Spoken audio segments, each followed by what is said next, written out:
قادسیہ کا میدان جنگ ہے۔ ایک آدمی شراب پی لیتا ہے۔ حضرت سعد بن ابی وقاص رضی اللہ تعالیٰ عنہ جو مسلمان فوج کے سپہ سالار ہیں، ان کو خبر ہوتی ہے۔ فرمایا اس کو زنجیروں میں جکڑ دو اور میدان جنگ سے واپس بلا لو۔ ایک کمانڈر نے کہا سپہ سالار میدان جنگ ہے، غلطی ہو گئی اس سے، دلیر آدمی ہے، چھوڑ دیجئے، اللہ کی راہ میں جنگ کرے گا، یا کسی کو مارے گا یا خود مر جائے گا، اس کو زنجیروں میں جکڑنے کی کیا ضرورت ہے؟ سعد بن ابی وقاص رضی اللہ تعالیٰ عنہ نے جواب دیا، رسول پاک صلی اللہ تعالیٰ علیہ وسلم کا صحابی تلواروں اور بازوؤں پر بھروسہ نہیں کرتا، اللہ کی رحمت پر بھروسہ کرتا ہے۔ میں اس شرابی کو لڑنے کی اجازت نہیں دے سکتا، اس کی وجہ سے کہیں میرے رب کی رحمتیں منہ ہی نہ موڑ جائیں۔ جاؤ اسے زنجیریں پہنا دو۔ سپہ سالار کے حکم پر اسے زنجیروں میں جکڑ دیا جاتا ہے اور خیمے میں ڈال دیا جاتا ہے۔ اب وہ مسلمان قیدی زنجیروں میں جکڑا اپنی آنکھوں کے سامنے دیکھ رہا ہے کہ میدان جنگ خوب گرم ہے۔ بے بسی اور لاچارگی سے میدان جنگ کی جانب دیکھ کر تڑپ اٹھتا، ہائے کوئی میری زنجیروں کو کھول دو، میں نے اپنے رب سے اپنے گناہوں کی معافی مانگ لی ہے، ہائے کوئی مجھے کھولنے والا نہیں، اور مسلسل آہو بکا کرنے لگا۔ سعد بن ابی وقاص رضی اللہ تعالیٰ عنہ کی بیوی دوسرے خیمے کے اندر موجود ہیں۔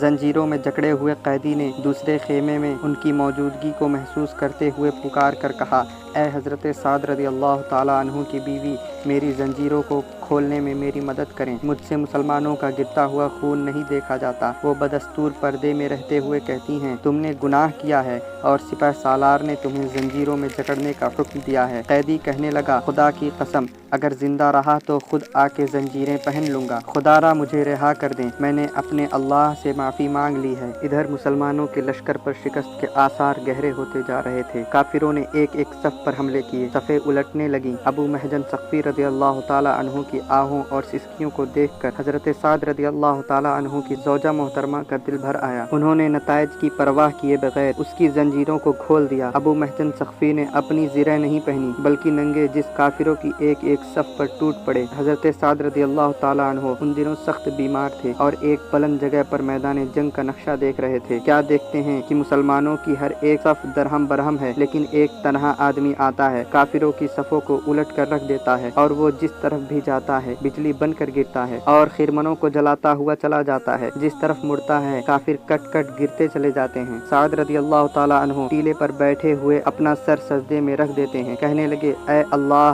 اگر یہ فرشتہ نہیں تو میں اپنی تلوار اس کی نذر کرتا ہوں، اس نے کافروں کی صفوں کو الٹ کر رکھ دیا ہے۔ اسی مجاہد کی ہمت اور شجاعت کے بدولت اللہ پاک نے مومنوں کو فتح عطا فرمائی۔ مسلمان واپس ہوئے، کمانڈر نیچے اترے، دیکھوں وہ جوان کون تھا؟ اب وہ صفوں میں نظر نہیں آ رہا تھا۔ پوچھا وہ کون تھا جو اس بے جگری سے لڑ رہا تھا؟ ڈھونڈا، تلاش کیا، وہ وہاں ہوتا تو ملتا۔ خیمے سے بیوی کی آواز آتی ہے، اے سپہ سالار، جس کو آپ ڈھونڈ رہے ہیں اس نے اپنی زنجیریں پہن رکھی ہیں۔ سعد بن ابی وقاص پلٹے، کہنے لگے، بیوی کیا کہتی ہو؟ کہنے لگی، صحیح کہتی ہوں، یہ ابو محجن ثقفی ہیں جنہوں نے شراب سے توبہ کی اور تلوار تھام کر میدان جنگ میں چلے گئے۔ انہوں نے مجھ سے وعدہ کیا تھا کہ اگر زندہ لوٹا تو خود زنجیریں پہن لوں گا، اب یہ زنجیریں پہن چکے ہیں۔ حضرت سعد بن ابی وقاص رضی اللہ تعالیٰ عنہ اپنی چھڑی کو ٹیکتے ہوئے اٹھتے ہیں۔ ساتھیوں نے سہارا دینا چاہا، کہنے لگے، چھوڑ دو مجھے، میں اس شخص کے پاس اپنے پیروں پر چل کر جانا چاہتا ہوں جس کی توبہ نے اللہ کی رحمتوں کو آسمان سے زمین پر نازل کر دیا۔ سبحان اللہ، توبہ و استغفار میں دیر مت کیا کریں،